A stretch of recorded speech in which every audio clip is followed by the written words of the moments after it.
1950s have been a decade of breakthroughs and developments in medicine and psychiatry. Scientists have developed a new technology to cure mentally ill adults. With the use of electrode shocks, the minds of sick patients are being wiped clean, giving them a fresh start. On this blank slate, physicians then imprint a new, healthy personality. Remaking people, shocking them into obedience. This is a story about that powerful idea.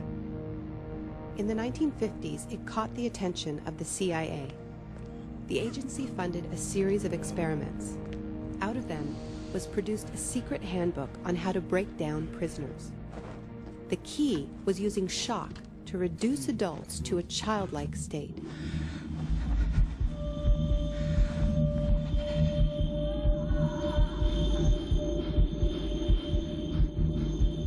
It's a fundamental hypothesis of this handbook that these techniques are in essence methods of inducing regression of the personality. There is an interval, which may be extremely brief, of suspended animation, a kind of psychological shock or paralysis. Experienced interrogators recognize this effect when it appears, and know that at this moment the source is far more open to suggestion, far likelier to comply than he was just before he experienced the shock.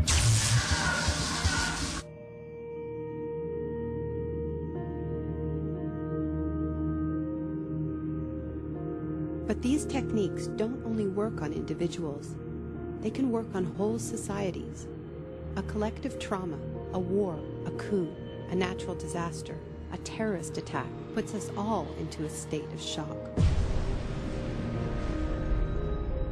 And in the aftermath, like the prisoner in the interrogation chamber, we too become childlike, more inclined to follow leaders who claim to protect us.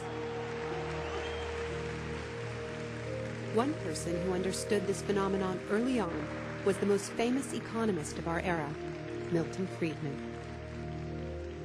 Friedman believed in a radical vision of society in which profit and the market drive every aspect of life, from schools to healthcare, even the army. He called for abolishing all trade protections, deregulating all prices, and eviscerating government services. These ideas have always been tremendously unpopular, and understandably so. They cause waves of unemployment, send prices soaring, and make life more precarious for millions. Unable to advance their agenda democratically, Friedman and his disciples were drawn to the power of shock. The subject should be rudely awakened and immediately blindfolded and handcuffed. When arrested at this time, most subjects experience intense feelings of shock, insecurity, and psychological stress. The idea is to prevent the subject from relaxing and recovering from shock.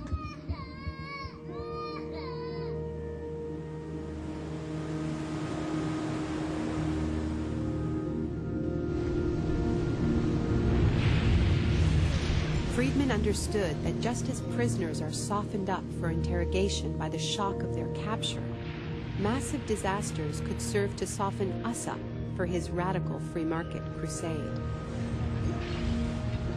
He advised politicians that immediately after a crisis, they should push through all the painful policies at once before people could regain their footing. He called this method economic shock treatment. I call it the shock doctrine. Take a second look at the iconic events of our era, and behind many, you will find its logic at work. This is the secret history of the free market. It wasn't born in freedom and democracy. It was born in shock.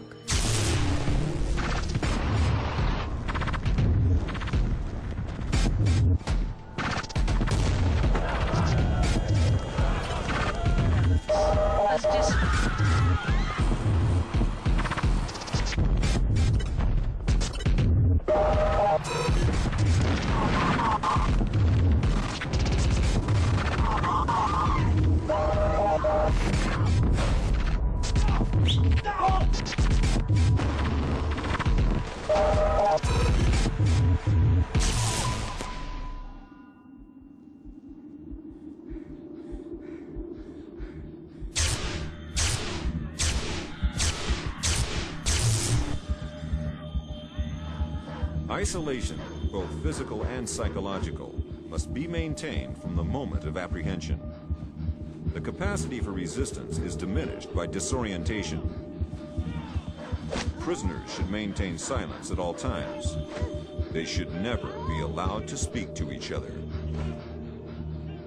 There's one other thing I've learned from my study of states of shock. Shock wears off. It is by definition a temporary state. And the best way to stay oriented, to resist shock, is to know what is happening to you and why.